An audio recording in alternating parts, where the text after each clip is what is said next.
नमस्कार मंडळी, श्री स्वामी समर्थ। उद्या 27 फेब्रुवारी वार आहे शुक्रवार आणि या दिवशी पवित्र अमलकी एकादशी आलेली आहे। फाल्गुन महिन्यात येणारी ही अतिशय शुभ एकादशी मानली जाते। या दिवशी आवळ्याच्या वृक्षाची पूजा आणि उपवास केल्यास भगवान विष्णूंची विशेष कृपा प्राप्त होते। आवळ्यामध्ये भगवान विष्णू आणि माता लक्ष्मी यांचा वास असतो आणि त्यामुळे हे व्रत धन, सुख आणि सौभाग्य व मोक्ष प्राप्त देणारे मानले जाते।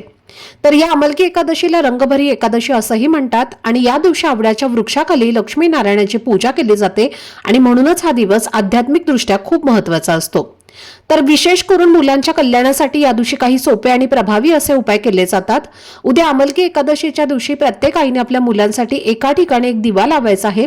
हा दिवा लावल्याने मुलांचे दोष, अडचणी आणि संकट कमी होतात, विवाहातील अडथळे दूर होतात, लग्न योग जुळून येण्यास मदत होते, शिक्षण घेणाऱ्या मुलांच्या अभ्यासामध्ये प्रगती होते, नोकरी करणाऱ्या मुलांना यश आणि स्थैर्य मिळते, घरात सकारात्मक वातावरण तयार होते।